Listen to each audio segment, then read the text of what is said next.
Hi, welcome friends.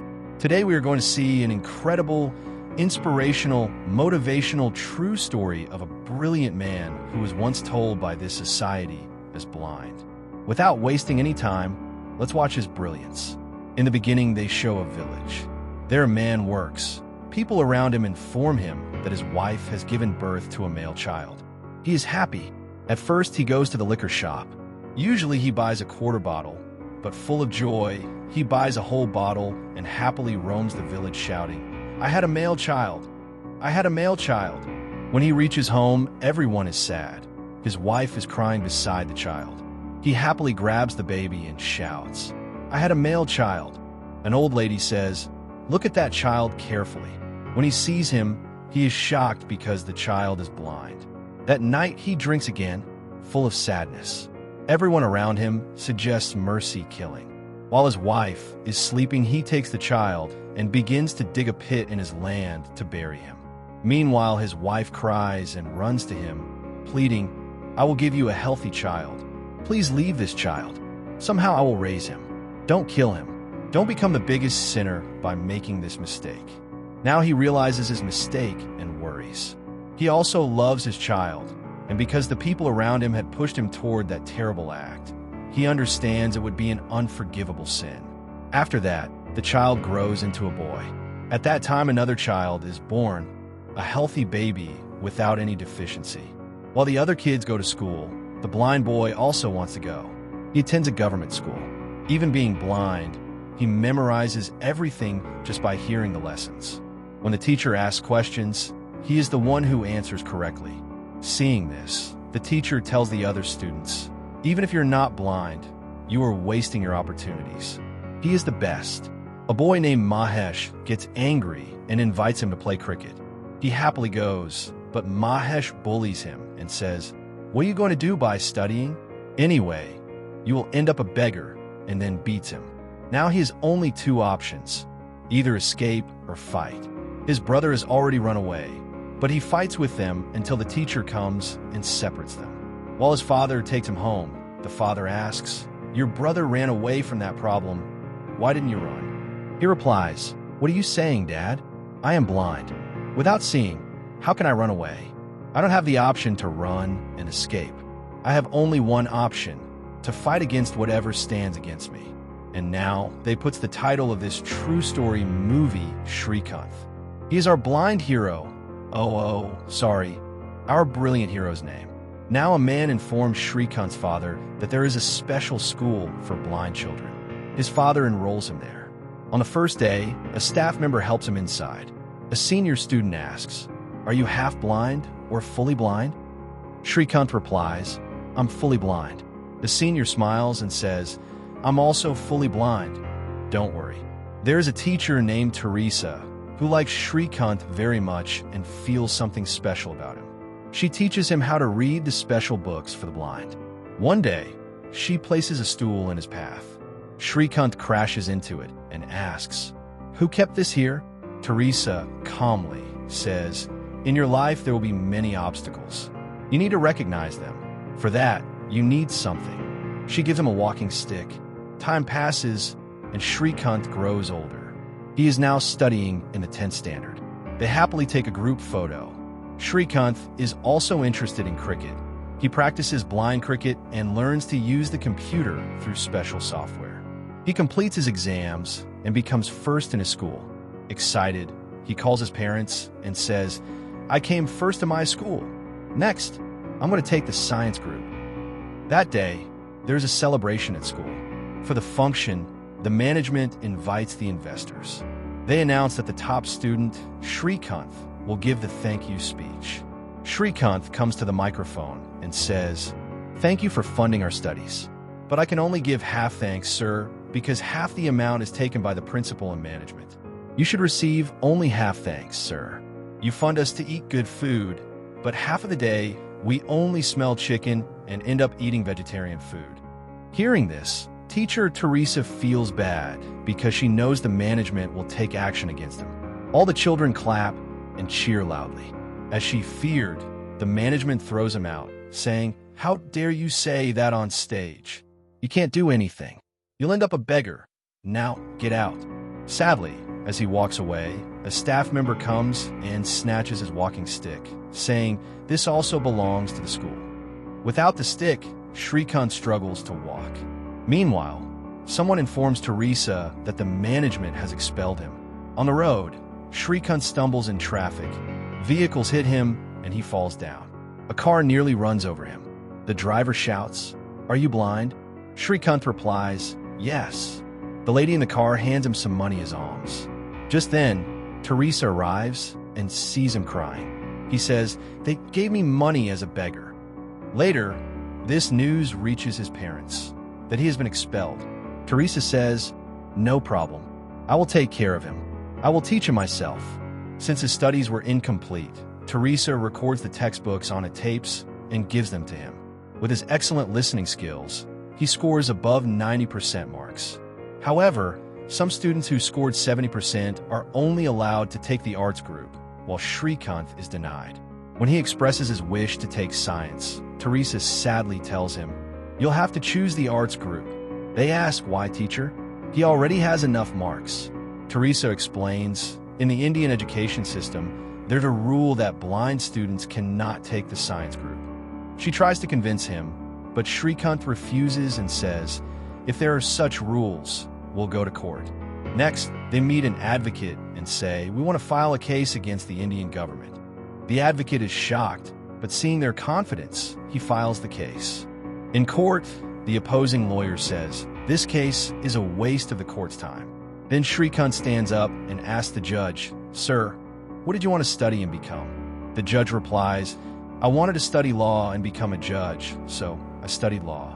Srikanth asks, "But, sir, there are better earning professions like doctor or police. Why did you choose law?" The judge says, "Because I liked law." Srikanth responds, "Exactly. I like science. So how can the government or schools decide what I should study?" The judge is impressed and orders that the principal of the school be brought in for the next hearing. After that, the school principal also comes to court. He says, "Thousands of students study in our school. For those thousands, we use the same books. How can we create a special syllabus in Braille for just one student? Moreover, teaching him will be tough, and our pass percentage might go down." Hearing this, Teresa gets angry and says, "Stop it. Your school's pass percentage is already only 50%. Give this student a chance. He will definitely become a topper." The principal argues, "Even then, it's impossible. He can't make it." Srikanth confidently replies, "I can do it." Suddenly, the principal hands him an 11th standard textbook and says, "Then read this." The entire court falls silent. Everyone wonders, how can a blind person read a normal book? At that moment, Teresa takes out a special Braille book. She explains that this book is made by punching tiny holes into the paper to form words. By touching them, blind students can read. Srikanth hands the Braille book to the principal and says, "Please, you read this book." The principal replies, "How can I read this? It's for blind people." Srikanth smiles and says, "That's the difference. The way you can't read this book, I can't read yours. But when it comes to the exam, I can pass it." Teresa supports him, arguing passionately for his right to study science. At that time, the opposing advocate mocks, "Newton discovered gravity by seeing an apple fall. If he had been blind, it would never have been discovered." Immediately, Srikanth picks up a pen and drops it to the floor. "I can't see," he says, "but you all can. Tell me, what was the exact duration of its fall? Or what was its speed while falling?" No one answers. Srikanth continues, "This pen weighs this much. I dropped it from this height. It should take about half a second to reach the ground." Then he states the exact speed of the fall and adds, "If you want, you can check it on Google." They check, and what he said is exactly correct. Seeing this, the judge is deeply impressed and grants Srikanth permission to take the science group. Later, Srikanth continues his studies and also practices blind cricket. He writes his exams with full confidence, and just as Teresa predicted, he becomes the topper of his class. Afterwards, they meet the judge again. The judge smiles and says, "I'm truly proud that I gave a chance to someone like you." Meanwhile, the judge receives a phone call. During the call, he talks about the Lead India movement He says, "Don't call me for recommendations or favors. If you have talent, you'll get the opportunity." Hearing this, Srikanth asks the judge what the Lead India movement is. The judge explains, "Our former president, Dr. APJ Abdul Kalam sir, started this initiative. It's a program where talented students from across the country can participate and interact directly with him." Srikanth then says, "If there's a chance, and if you believe I have the talent, give me an opportunity to participate." Recognizing his potential, the judge helps him get selected for the Lead India movement. During the event, students get the chance to interact with President Abdul Kalam sir himself. The president asks each student, "What do you want to become in the future?" One by one, students answer, "Doctor, engineer, police officer." But when it's Srikanth's turn, he says confidently, "I am blind, and I want to become the first blind president of India." Dr. Abdul Kalam sir is taken aback by his response. As the microphone passes to the next student, Kalam sir stops them and says, "Give the mic back to him." Smiling warmly, he says, "I didn't expect such an inspiring answer. I wish you all the very best for your future." Later, at Srikanth's school, an appreciation ceremony is held to honor him for becoming the state topper. During the event, the principal proudly announces, "I was the one who fought for Srikanth in court." Hearing this, Srikanth's teacher, Teresa, feels upset because she knows the principal is taking false credit. Srikanth becomes angry, but Teresa calms him down, saying gently, "Don't argue, Srikanth. Don't try to be a hero here. Sometimes we must tolerate false statements." When the principal is about to present the prize to Srikanth, he stops him and says, "For my childhood, my teacher was the one who raised me and made me who I am today. So please, give this prize to my teacher." The audience applauds. Srikanth turns to Teresa and says with a smile, "I'm not trying to become a hero, madam. I'm a hero of this story." After some time, a national blind cricket team was formed, just like the regular World Cup, but for visually impaired players. Srikanth played exceptionally well and was selected to represent India. One day, as he was returning to his village by bus, he happened to sit next to Mahesh, the boy who used to bully him in school. Mahesh mocked him, saying, "Hey Srikanth, how are you? In the city, are you working or begging now?" A few moments later, the conductor came to collect the ticket fare. The ticket cost 3 rupees, but Mahesh only had 2. Knowing this, Srikanth quietly handed him 1 rupee. Now the same Mahesh, who once mocked him, had to accept money from him. The real beggar was revealed. When Srikanth reached home, his parents welcomed him with joy. He proudly gave his father an Indian cricket team t-shirt printed with his name. His father's eyes filled with happiness. He went straight to the liquor shop, but this time, instead of asking for a quarter, he asked for a full bottle, shouting proudly, "My son is going to play for the Indian cricket team." Hearing this, his mother was overwhelmed and cried tears of joy. Srikanth continued to practice hard with the team, and everything was going well until he received a phone call from teacher Teresa. She reminded him that his next step was college. Srikanth wanted to study at IIT, the Indian Institute of Technology, but his application was rejected because he was blind. Teresa asked, "What should we do now? Should we go to court again?" But Srikanth calmly said, "No, ma'am. Every time we go to court, it takes too long. I don't want to waste my time proving myself. Is there any other way?" Teresa thought for a moment and suggested, "Why don't you apply to colleges abroad? 4 universities care for every single student. They even prepare special study materials for blind students." Srikanth agreed and told her, "Apply to all the top universities abroad." Teresa then explained, "There's one problem. If you go abroad for studies, you can't continue playing for the Indian cricket team. You'll have to give up cricket." Without hesitation, Srikanth replied, "If Indian colleges don't want me, then I don't want this Indian cricket team." He returned his jersey and left the team. He began attending several interviews through video calls. Seeing his confidence and intelligence, everyone was amazed. He answered every question fluently, and soon he was offered admission to MIT, the Massachusetts Institute of Technology, one of the world's most prestigious universities, where even millionaires can't buy a seat through donations. They select students purely based on talent. Although Srikanth was accepted, He couldn't afford the flight, stay, or living expenses. Just when things seemed impossible, a private organization recognized his talent and agreed to fund all his expenses. On the day of his departure, teacher Teresa accompanied him to the airport. Trying to hide her emotions, she said jokingly, "Go now. From here on, I'll take care of myself." But Srikanth smiled and said, "Teacher, I may be blind, but you taught me so well that I can feel when someone is crying." Teresa couldn't hold back her tears anymore. However, life isn't always smooth for differently abled people. At the airport, another problem awaited him. While boarding the flight, an airline staff member stopped him, saying, "Sir, according to the rules, blind passengers must have an attendant." Srikanth pleaded, "How can I arrange someone at the last moment? I have to join one of the biggest colleges in the world. Please allow me." But the staff refused and handed back his ticket and passport. With no other choice, Srikanth turned to the passengers in line and asked if anyone could vouch for him, but no one agreed. He sat down in the waiting area, feeling disheartened. Many people would have given up, filed a complaint, and gone home, but not Srikanth. He noticed that the seats in the waiting area were arranged just like those inside an airplane. Before coming to the airport, he had thoroughly studied the aircraft's layout, the seat arrangement, the emergency exits, and even the location of the call button for the air hostess. He stood up and began demonstrating. He walked between the rows of seats, pointed out exactly where he would sit, and said to the staff, "See, this is how I'll board and find my seat. Why do I need anyone's help?" The staff was astonished. As he tried to explain the rules again, a woman standing nearby joined in and said, "Sir, you're blocking my seat.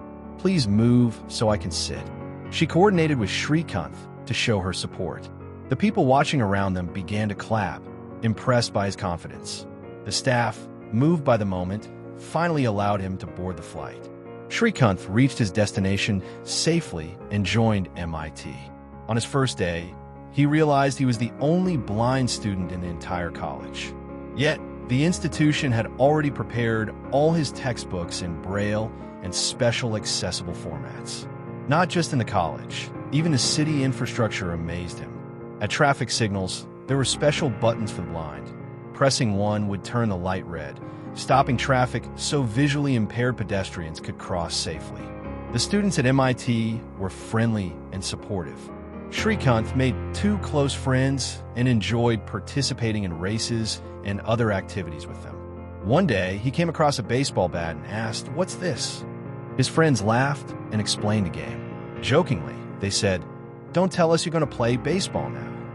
But Srikanth smiled and said, "Why not? I'll play." Soon he was performing brilliantly. The baseball coach noticed him and said, "I need players like you on my team." Meanwhile, in India, a young woman named Swati was praying in church. She read an article in a foreign magazine featuring Srikanth's story on the cover. Deeply moved by his achievements and personality, she developed a crush on him. Curious, she searched his name online, found his contact, and sent him a friend request. When Srikanth's friends saw the request, they teased him, saying, "Hey, you got a friend request from a beautiful Indian girl. Should we accept it?" Srikanth smiled and said, "Find out more about her first." After confirming she was genuine, he agreed to accept the request. His phone had a special feature that read messages aloud, so he began chatting with her. Their conversations grew more frequent and heartfelt. When Srikanth asked how she knew him, Swati replied, "I read your story in a magazine and also about your case against the government. I'm really impressed." One day, she messaged, "I'm coming to your country for higher studies." Srikanth was thrilled. Although her college was far from his, he didn't mind traveling long distances to see her. Swati would come, pick him up, and explore the city with him. People were amazed by his talent and took photos with him. Over time, their friendship blossomed into love. They danced together, and one day, Swati even kissed him. Srikanth had found love too. He later completed his graduation as the college topper and received multiple job offers from top global companies with huge salaries. Excited, he called teacher Teresa to share the news. She congratulated him and asked, "Don't you want to come back to India?" Srikanth replied, "Why should I, ma'am? I have all the facilities here and a great salary. I'll settle down here." Though she felt a little sad, Teresa was still proud of him. But Svati, his girlfriend, said, "If you settle here, you'll just be another person who achieved his dream. But if you go back to India, you'll be an inspiration for millions like you. Think about it." Her words touched him deeply. After thinking it over, Srikanth declined all his job offers and decided to return to India. When he came back, he thought hard about what he should do next. He decided to help people like him, the visually impaired who wanted to study and learn computers. Since there were special software programs designed for the blind, he decided to open a computer training center for them. When he and Teresa inquired about renting a space, the broker quoted a high amount. Teresa then decided to use her own house terrace to start the center. Srikanth joked, "I'm going to name it Srikanth Computer Center," and Teresa laughed, saying, "I gave you the idea and the place, but my name won't be there." Finally, Srikanth put her name on the signboard instead. At first, many students came to learn, but over time only 2 remained. Even though they studied hard, society still didn't accept them because of their blindness. Seeing this, Teresa said, "We have to create jobs for blind people." Srikanth agreed. "Okay, then let's start a company." During a special ceremony, the management invited Srikanth as a surprise guest because they knew Abdul Kalam Sir admired him. When Kalam Sir saw him, he smiled warmly and invited him to the stage. Speaking to the audience, Dr. Kalam Sir said proudly, "I met this young man years ago. At that time, he told me he wanted to become the first blind president of India. I was amazed. He may not have vision in his eyes, but I saw the vision within him. He is the real hero of India." Srikanth, sitting beside him, quietly said, "I'm not a hero anymore, sir. Now I feel like trash." Kalam Sir looked at him with concern and asked, "What happened?" Srikanth explained sadly, "I've gone to many companies asking them to hire blind people, but they all refused. I even started a small business producing biodegradable bags, but small suppliers rejected our products because we're blind. Big companies are willing to give large orders, but we don't have the capacity for mass production." Kalam Sir thought for a moment and said, "I can give you some money to start your company, but I can't be your only investor. Find others, and I'll contribute my savings. Just promise me you'll do good for people." He smiled and added, "Be good, do good." Encouraged by his words, Srikanth began meeting investors. Eventually, he met a wealthy businessman named Mahindran, who was looking for a meaningful project to invest in. Mahindran met him just out of courtesy, but ended up listening his idea about manufacturing biodegradable bags. Mahindran asked, "Have you done proper research on this?" Srikanth replied confidently, "Yes, sir. We've done all the necessary research, and it's successful. Do you have any investors in India?" Mahindran asked. "Yes," Srikanth said. "In fact, one person has already given me a check. His lifetime savings of 25 lakhs. "Who is that?" Mahindran asked curiously.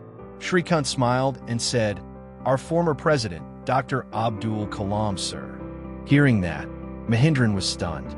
Impressed by his sincerity, he decided to invest and asked about the plan. Srikanth showed him an old, abandoned factory and explained how they could use it. As they started a machine inside, Srikanth immediately identified a problem just by hearing the sound. Surprised by his sharpness, Mahindran laughed when Srikanth even told him, "The air filter in your car hasn't been changed." Mahindran asked, "How much investment do you need?" Srikanth casually replied, "Just 4 crores. Shocked, Mahindran suddenly hit the brakes. At that moment, a few blind beggars approached the car, asking for money. As Mahindran was about to hand over 10 rupees, Srikanth stopped him, took the note, and said to them, "We can't give you money, but I can give you a job. Would you like to join us?" The beggars agreed happily. Srikanth then turned to Mahindran and said with a smile, "You already gave me 10 rupees. So when will you give me the remaining 3 crore 99 lakh 99,990 rupees?" Mahindran was stunned again, not just by his wit, but by his confidence. They started the company together, employing both blind and sighted people, 50% each. That was Srikanth's only condition for all investors, and those who accepted it were welcomed. The company began to grow rapidly, receiving large orders and making good profits. But soon a problem arose. The government cut off their factory's power supply. When they investigated, they discovered that the building's previous owner had left unpaid electricity bills, and with interest, the total now stood at 125 crores. They tried to reason with the officer, but he insisted, "You have to pay the amount." While this argument was happening, an office staff member brought coffee and recognized Srikanth. With tears in his eyes, he said, "Sir, why are you here? My son is blind too. He wanted to study science, and because of your fight against the government, now he's able to study it. Thank you, sir. You are like God to us." Seeing this, the officer realized the good work Srikanth was doing. He said softly, "I'll give you 1 year to clear the payment, and I'll also cancel all the penalty interest. It wasn't your company's fault. It was the old owner's mistake." In this, Srikanth and Mahindran were happy. Srikanth and Mahindran worked even harder. With determination and honesty, they made huge profits and eventually repaid the entire amount, settling all debts. As Srikanth became famous, news reporters came to interview him. Teresa also explained how he had struggled to reach this level. During the interview, a reporter praised Mahindran. "Even though the idea was Srikanth's, you became the real hero by investing in it." Just then, Mahindran received an urgent phone call and left the place. Srikanth, unaware of this, felt worried that Mahindran didn't respond to the reporter's question. Meanwhile, Mahesh, who had bullied Srikanth during school days, came to apply for a job. Srikanth introduced him in front of the press reporters. Later, the staff asked, "What job should we give Mahesh?" Filled with anger, Srikanth said, "He doesn't have a job here. Tell him he can't beg." Everyone, including Mahindran, felt Srikanth had become arrogant. Mahindran and Teresa asked him, "Why are you behaving like this? He bullied you back in school, but now he's changed." Srikanth replied, "That's not enough. They have to suffer more because they did so many wrong things to me." Srikanth began to think that since Mahindran was the only investor, everyone praised him. He felt that if he brought in more investors, Mahindran would become just one among many, and Srikanth himself would be seen as the hero. So, Srikanth said, "We need to start another company immediately." Mahindran advised him, "What's the hurry? Our current company is still growing. Let it develop for at least 1 year." But Srikanth refused and said, "I already have an investor." Both of them met Reddy, who lent several crores to Srikanth and gave his old factory, trusting Srikanth to repay the amount within 6 months. Meanwhile, Srikanth's lover returned to India. Everyone reunited and started the new company. Srikanth also decided to build a house for his parents. During the Bhumi Puja, his father remembered how he once tried to bury him in the same pit. The memory made him emotional and regretful. Swati then gifted him a special watch that could tell time by touch. Later, while they were all gathered at Mahindran's house having coffee, the news announced that the Best Businessman of the Year award had gone to Ambani. Mahindran casually said, "We can't get awards like that." Srikanth, full of pride, replied, "You might not get that award, but I will." Mahindran tried to calm him down, but Srikanth said angrily, "Do you think blind people aren't eligible for such awards?" Everyone was saddened by his change in attitude. Suddenly, Srikanth told Swati, "Come, we have to go to the airport." Swati said, "At least finish the coffee." But Srikanth shouted, "Why? Don't they serve coffee at the airport?" Seeing this, Mahindran felt hurt. On their way to the airport, Swati advised him, "Do anything to get that award, but don't lose the good people around you who truly care for you." Later, a minister met Srikanth, appreciated his growth, and left. Mahindran advised, "Don't mix politics with business." Srikanth replied, "I'll handle everything. With the minister's support, we can grow faster." Mahindran said, "Until now, you've walked a good path with good ideas, but now you're getting diverted and chasing shortcuts." Srikanth replied, "Don't be jealous of my growth. Sometimes we must take shortcuts to grow faster in India." After 6 months, Reddy called Srikanth, but he ignored the calls. Reddy then contacted Mahindran, asking about Srikanth. When Mahindran confronted him, Srikanth said to Reddy over the phone. "If you keep pressuring me like this, I'll commit suicide and mention your name as the reason." Hearing this, Mahindran was shocked and informed Teresa. Meanwhile, the minister invited Srikanth to an inauguration event. Reddy also came to Srikanth's factory, but the security guards, acting under Srikanth's orders, refused to let him in. Reddy shouted, "This is my company. I invested in it. Why are you stopping me?"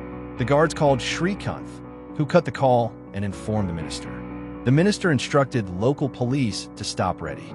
Soon, Mahindran arrived, stopped the police, took Reddy inside, and convinced him to be patient.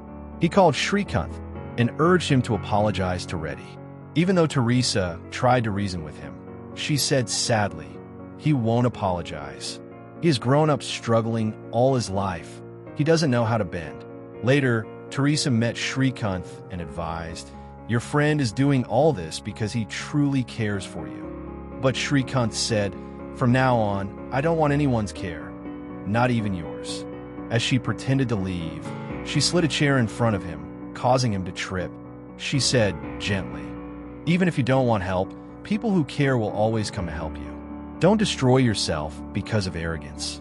Return to your old self. This attitude doesn't suit you." Srikanth took her words to heart. Next, the minister invited Srikanth with great respect and offered him a seat to contest in the next election. Srikanth asked, "Are you giving me this chance because of my talent and success, or because you'll gain votes out of sympathy for my blindness?"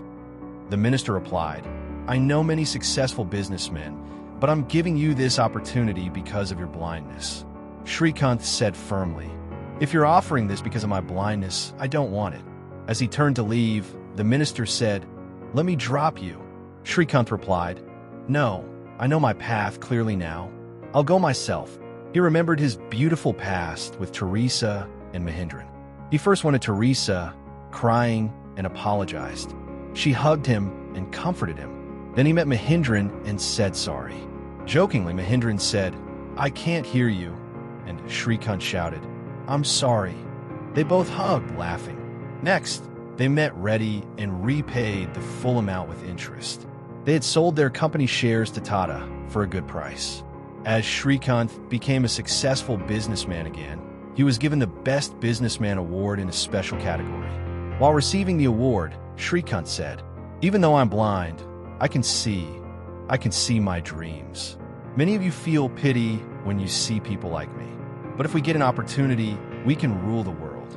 I thank my parents because many children like me were mercy killed, but my parents didn't do that. I also thank my teacher Teresa, who raised me well, and my friend Mahindran, who brought me to this stage but humbly stayed behind the scenes, and my lover, who always gave me the right advice at the right time. Becoming a successful businessman and winning this award is not a big thing.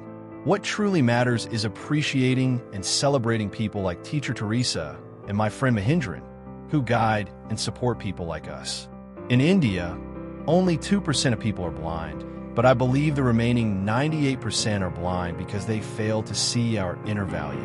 This award was my dream, but they've given it to me in a special category.